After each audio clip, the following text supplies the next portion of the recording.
Hello, and welcome back to our channel. Today, we will be talking about organic chemistry, particularly alkenes and alkynes, and their structures, formulas, and properties. Before we start, make sure to like, comment, share, and subscribe so you don't miss any of our fun educational videos.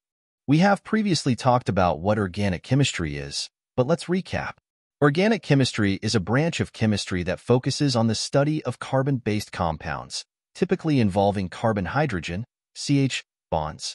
It was originally confined to compounds produced by living organisms, but now extended to include man-made substances based on carbon, such as plastics. Carbon is unique in its ability to form long chains and complex structures through covalent bonding, allowing for many organic compounds to exist. Now, what are alkenes and alkynes? Alkenes and alkynes are both hydrocarbons, meaning that just like alkanes, they consist of long carbon chains bonded with hydrogen. Alkenes and alkynes are very similar to alkanes. The main difference is that alkanes has only single bonds, while alkenes have double bonds and alkynes have triple bonds. If you would like to learn more about alkanes, check out our other YouTube video to learn more. So what is the general formula for alkenes? The general formula for alkenes is CnH2n. This means that you will have double the number of hydrogens or 2 hydrogens for each carbon. The reason you have less hydrogens in alkenes than alkanes is because there are more bonds and less hydrogens in comparison to alkanes.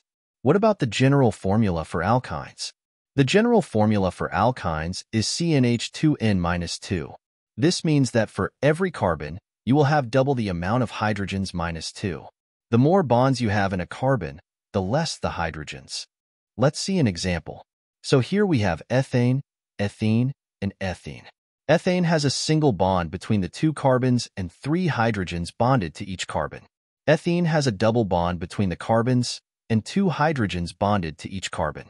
Ethene has a triple bond between the carbons and a single hydrogen for each carbon. Notice how in all 3 organic compounds, the carbons all have a total of 4 bonds. The only difference is the more bonds between the carbons, the less bonds there are to hydrogens.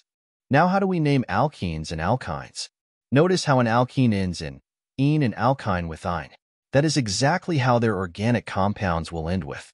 Everything else is pretty similar to alkane naming. Let's look at a few examples, starting with an alkene. So we have this simple alkene. First of all, just like all organic compounds, we look for the longest carbon chain, also known as the main chain.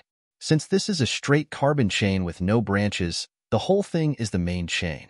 Now we see a double bond that is represented by 2 lines. For us to start numbering, the double bond has to be at the lowest position number, so we will start from the left. So 1, 2, 3, 4, 5, and 6. So the parent chain is hexane. Now with the double bond, that is at carbon number 2, the end changes.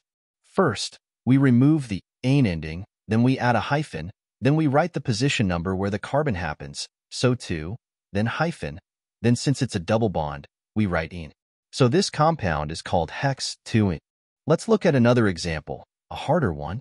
Wow, now we have 3 double bonds in a single compound. So how do we name this? Let's start by looking for the longest carbon chain possible. This chain has 1, 2, 3, 4, 5, 6, and 7 carbons. So this is the longest possible carbon chain.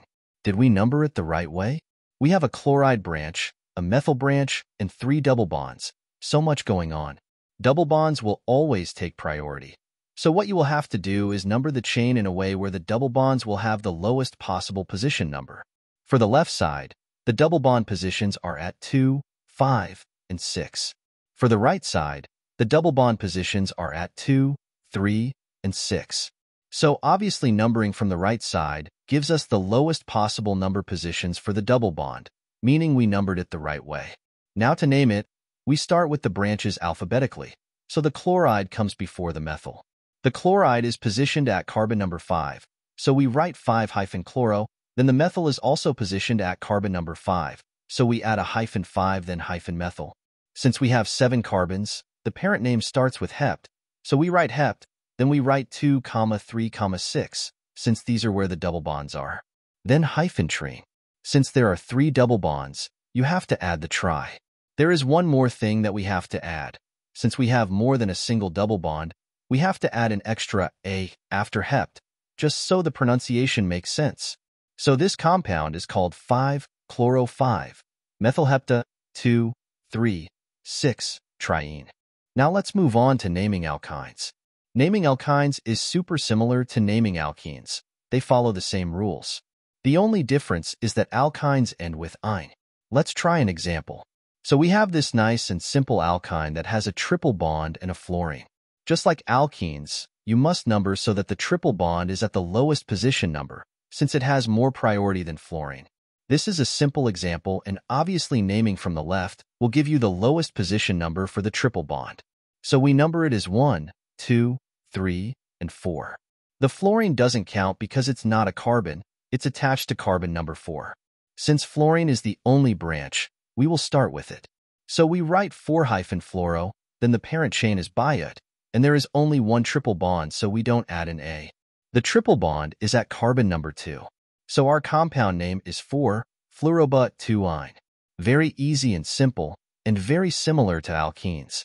What about drawing alkenes and alkynes? Let's start with the alkene. 2-methylpent-3-ene is the name of the alkene. We can see that the parent chain is pent, so we have 5 carbons. So let's start by drawing 5 zigzag lines. You can also draw it using structural and condensed structure diagrams. Next, we see that there is one double bond at carbon number 3, which is in the middle, so no matter what side you start on, carbon number 3 is in the middle, and that's where we will add another line to represent a double bond. Lastly, we have a methyl group at carbon 2, so you can either draw it here or on the other second carbon, depending on which side you want to start. Both are correct. Next, we have 5-fluoropenta-1,3-diene, an alkyne.